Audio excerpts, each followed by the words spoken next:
February 22nd, 2026, 4 a.m., the mountains of southern Jalisco, Mexico. Somewhere in the dark, in a compound carved into the Sierra, the most wanted drug lord alive is sleeping. Two governments have been hunting him for over a decade. The DEA has a $15 million bounty on his head, one of the largest in the history of American law enforcement. Interpol knows his name. The CIA has drones in the sky above his country. And still, for years, this man has been a ghost. Fewer than 3 confirmed photographs of him exist, all of them decades old. In every intelligence briefing, every wanted poster, every classified file, the same grainy image of a man nobody can find. His name is Nemesio Ruben Oseguera Cervantes. The world knows him as El MENCHO. By sunrise, he will be wounded and bleeding in a military aircraft, dying somewhere above the Mexican highlands. By nightfall, 6 states will be on fire. This is his last 24 hours.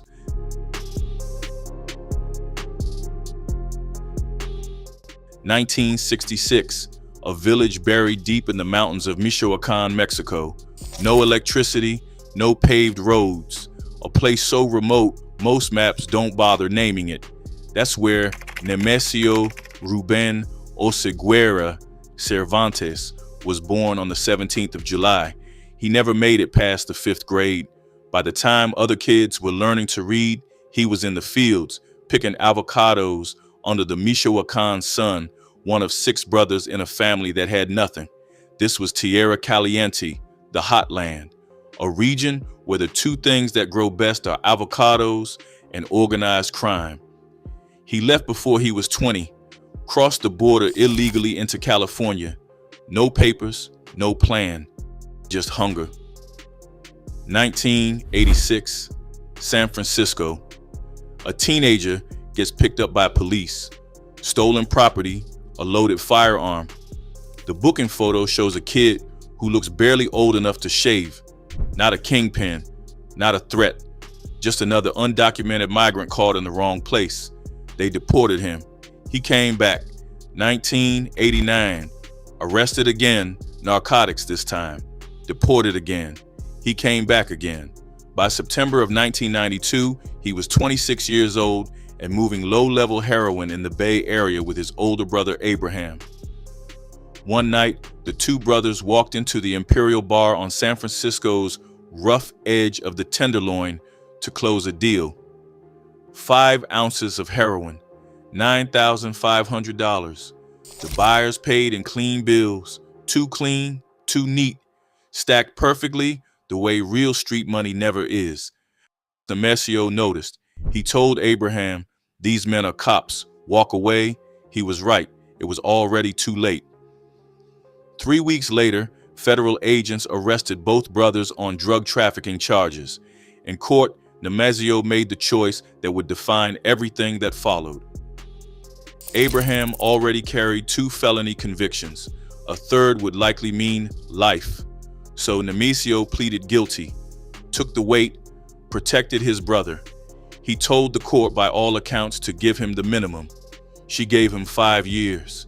He served 3 at Big Spring Correctional Center in West Texas, a federal prison built to house undocumented immigrants. 1997, deported back to Mexico, 31 years old, convicted felon, banned from the United States for life. Most men in that position disappear into the margins. Nemesio Oseguera Cervantes did something nobody saw coming. He became a cop, joined the local police force in Cabo Corrientes and Tomatlan, Jalisco, wore the uniform, carried the badge. DEA Special Agent Kyle Morey, who would later lead the American investigation from Los Angeles, understood exactly what that period meant. Mencho wasn't rehabilitating. He was studying, learning how law enforcement thought, how it moved, how it could be bought. Every shift was intelligence. He left the force, joined the Milenio cartel as a sicario. When Sinaloa Capo Nacho Coronel was killed in 2010, and Milenio leader Oscar Valencia was arrested, the structure fractured. El Mencho didn't fracture with it. He declared war on Sinaloa, partnered with his wife's family, the Gonzalez Valencia money laundering network, and built something entirely new from the wreckage. He called it the Jalisco New Generation Cartel. CJNG, within a decade, it had presence in all 50 American states and more than 40 countries. By 2019, the DEA assessed El Mencho's cartel was moving at least 1/3 of all drugs entering the United States. His personal net worth, at minimum $500 million, potentially over $1 billion. The Mexican government estimated CJNG's total assets at $50 billion. In February 2025, the Trump administration designated it a foreign terrorist organization. The avocado picker from Michoacan had built a narco empire that outranked most countries' economies, and nobody could find him.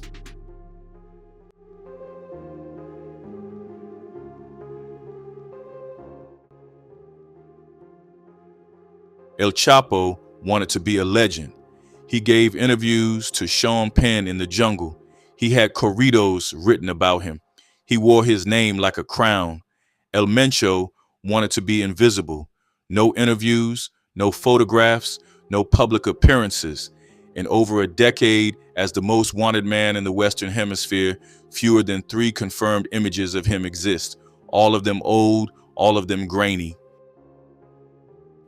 The only time the public ever heard his voice was through leaked audio recordings, expletive-filled messages sent to rivals, threats delivered from a face nobody could see. Organized crime expert Edgardo Buscaglia of Columbia University put it plainly. El Mencho's Jalisco New Generation Cartel was one of the biggest buyers of politicians and political campaigns, which has given it an enormous social base.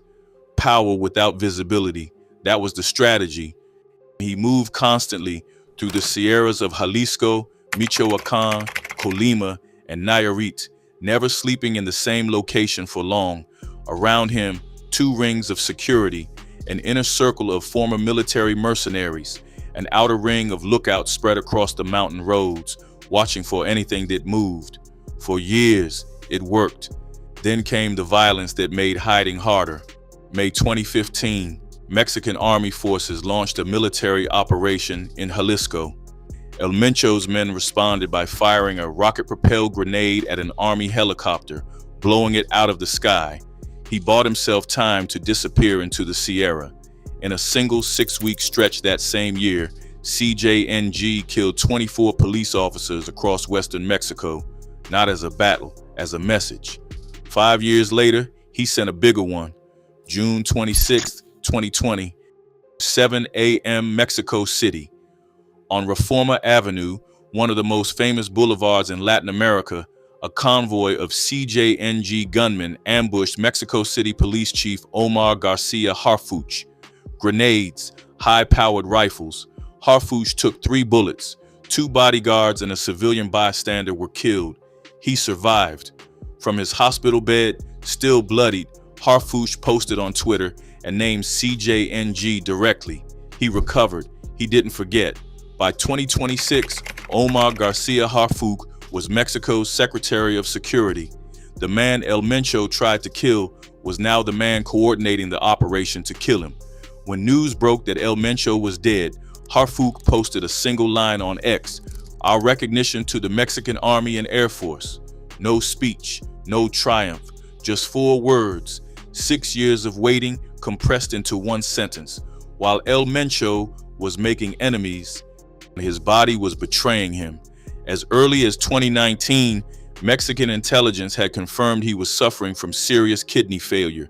Kidney disease doesn't care how many soldiers you command. It demands treatment, dialysis, medication, constant monitoring. In the mountains, that's not easy to manage quietly. His solution was to build a private hospital deep inside CJNG-controlled territory in the remote village of El Alcihuatl In the municipality of Villa Purificación, roughly 50 kilometers from the nearest town, he constructed a medical facility for his personal use. As recently as February 2025, Mexico's Security Secretary publicly confirmed the kidney disease was ongoing.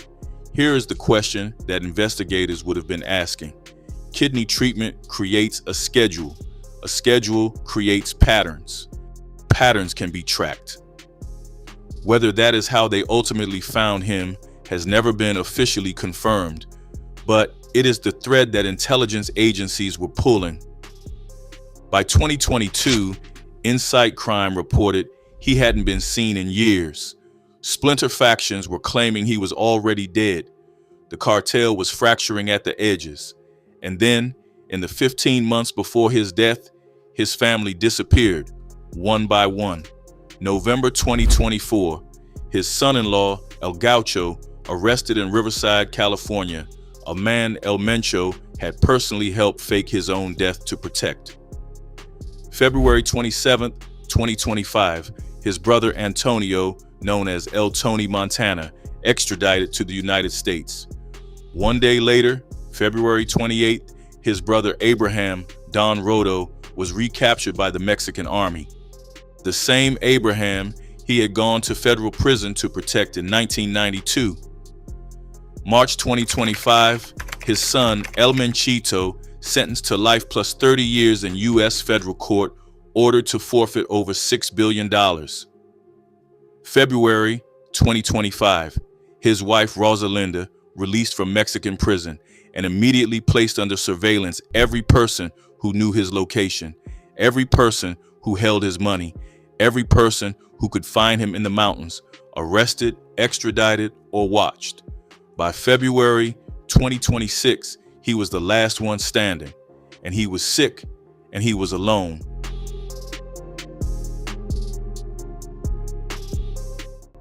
December 2024. The United States Department of State quietly raised the reward for information, leading to El Mencho's capture from $10 million to $15 million. It was the largest narco bounty in active circulation. Somewhere in the mountains of Jalisco, the price on his head had just gone up 50%. Nobody came forward, not yet. January 2026. Washington announced the formal launch of the Joint Interagency Task Force Counter Cartel, a U.S. military-led intelligence unit with a single operational mandate: map cartel networks on both sides of the border and dismantle their leadership. El Mencho sat at the very top of their target list. What was happening in the background was more significant than any press release. According to Reuters, the CIA had been conducting secret drone flights over Mexican territory, feeding real-time intelligence on cartel movements to Mexican forces. A former U.S. official told Reuters that the United States had compiled what intelligence agencies call a target package for El Mencho, a dossier combining law enforcement intelligence, signals intelligence, and human intelligence, and handed it directly to the Mexican government. This wasn't cooperation. This was a coordinated hunt. Mexico's President Claudia Sheinbaum was caught in a bind she couldn't escape. Throughout her political career, she had publicly criticized the kingpin strategy, the doctrine of targeting and eliminating cartel bosses. Her argument was straightforward and backed by history. Decapitation doesn't kill a cartel, it fractures it, and a fractured cartel produces more violence, not less. She had said this publicly, repeatedly, but the Trump administration was applying pressure that Mexico could not easily absorb. Tariff threats, military posturing, diplomatic ultimatums. El Mencho had become political currency, the trophy that would prove Mexico was serious about its side of the border. The trap was set, and the operation moved forward. Now, Tapalpa. If you look at Tapalpa on a map, it reads like a postcard. A small colonial mountain town 2 hours southwest of Guadalajara. White stone churches, pine forests, cobblestone streets, a weekend escape for wealthy tapatillos, the kind of place tourists photograph and cartels launder money through quietly. That last part is documented. In September 2015, nearly a decade before the operation, the U.S. Treasury's Office of Foreign Assets Control sanctioned specific CJNG businesses operating in Tapalpa. Among them, a rental cabin operation identified as a front for cartel money. El Mencho's organization had roots in that town for 10 years. He wasn't hiding there randomly. He was hiding there because he had always been there. By the evening of February 21st, 2026, Mexican Army Special Forces had confirmed intelligence placing El Mencho in the Tapalpa area. The operation was authorized at the highest levels of both governments. Soldiers were moving into position before midnight.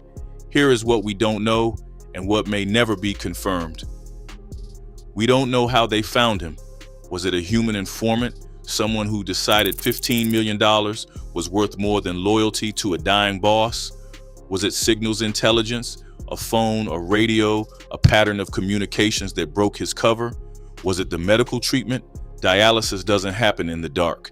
Equipment moves, people talk. Was it someone from his inner circle? Someone arrested, someone pressured, someone who chose survival over silence? The Mexican Ministry of Defense has not said. The CIA has not said. Nobody has said.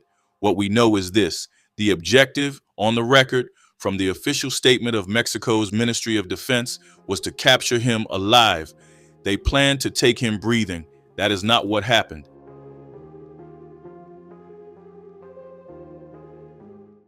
Sunday, February 22nd, 2026, before sunrise, Tapalpa, Jalisco, Mexican Army Special Forces moved in from multiple positions simultaneously. National Guard units held the perimeter. Mexican Air Force assets were overhead.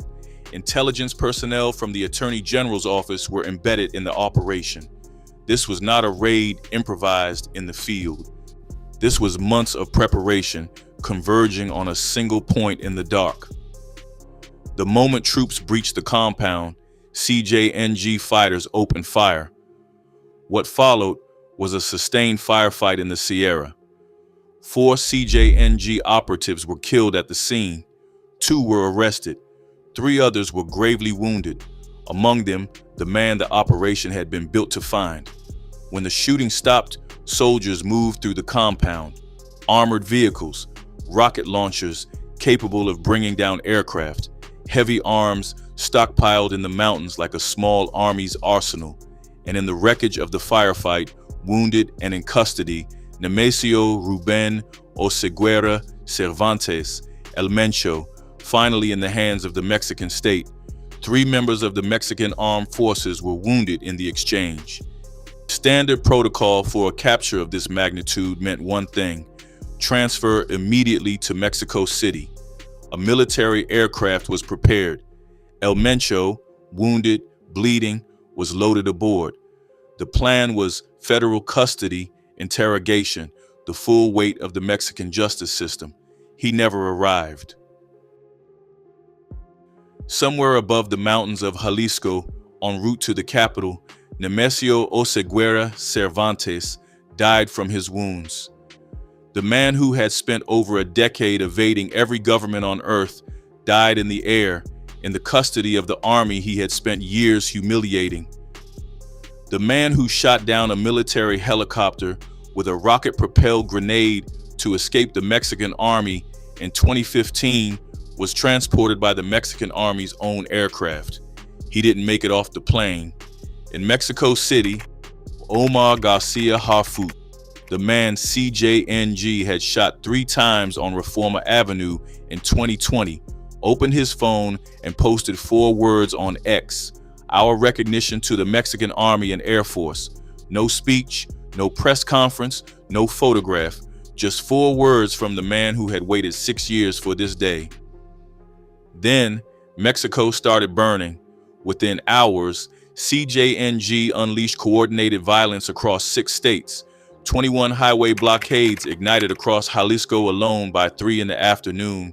Vehicles set ablaze across Jalisco, Michoacán, Colima, Tamaulipas, Guanajuato, and Aguascalientes. Governor Pablo Lemus Navarro activated a code red state of emergency, public transport suspended, schools canceled, civilians ordered to stay home. Guadalajara went silent. A city of 5 million people scheduled to host FIFA World Cup matches in June 2026 became a ghost town in an afternoon. Then gunmen entered the international airport. Travelers abandoned their luggage and ran through the terminals. Delta, Alaska, American Airlines, Southwest, and Air Canada canceled all flights to Puerto Vallarta and Guadalajara. A prison riot broke out in Puerto Vallarta. A jail guard was killed. The U.S. State Department issued a shelter-in-place advisory for American citizens in Jalisco, Tamaulipas, Michoacán, Guerrero, and Nuevo León. From Washington, White House spokesperson Caroline Leavitt confirmed that U.S. intelligence had provided support to the Mexican government. Deputy Secretary of State Christopher Landau called El Mencho one of the bloodiest and most ruthless drug kingpins in history, then added, "The good guys are stronger than the bad guys." In Guadalajara, the streets were empty and the fires were still burning.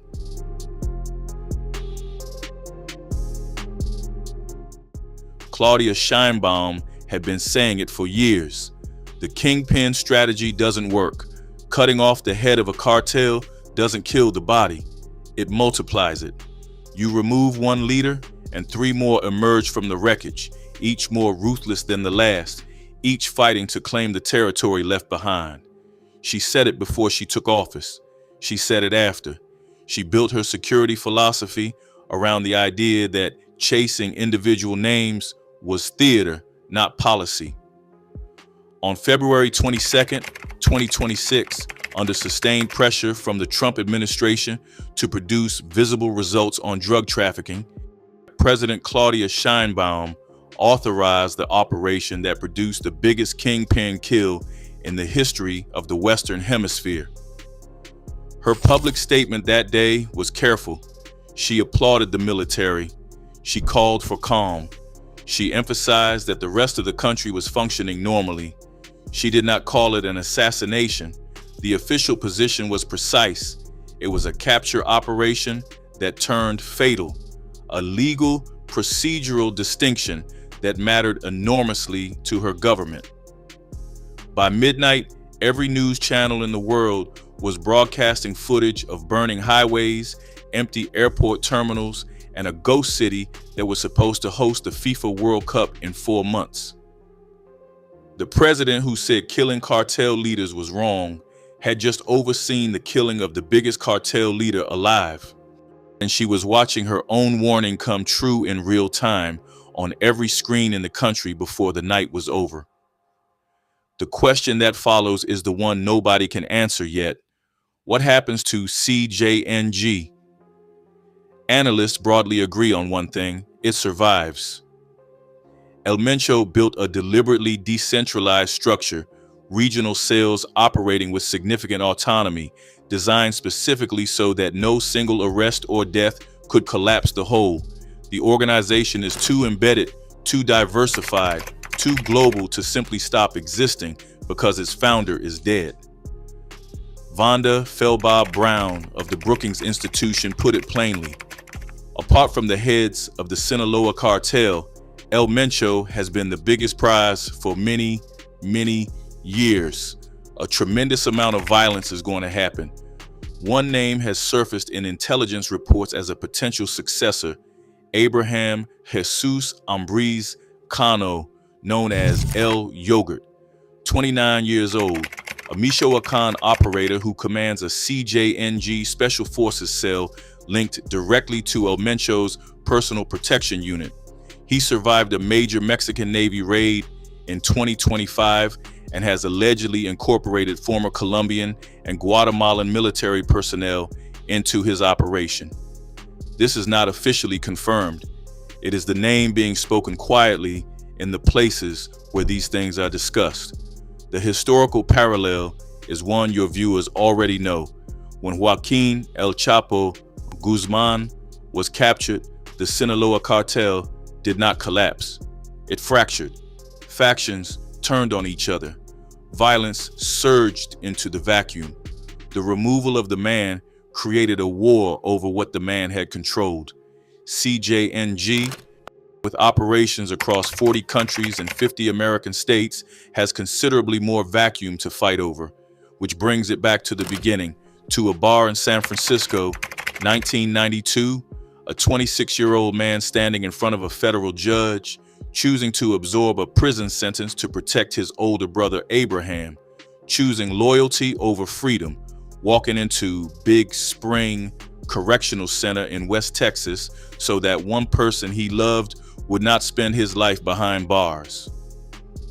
33 years later, one of the final moves of the intelligence operation closing around El MENCHO was the recapture of that same brother, Abraham Don Rodo, seized by the Mexican army on February 28, 2025. The brother he had gone to prison to protect, the brother who, in the end, could not protect him. He started with nothing, a village with no roads, a fifth-grade education, avocado fields in Michoacan. He built an empire that stretched across 40 countries, moved a third of the drugs entering the United States, and made two governments spend a decade and $15 million trying to find him. He went to prison for his brother, and in the mountains of Jalisco at dawn on a Sunday morning in February, it ended the way it always ends for men like him. In a firefight he couldn't escape,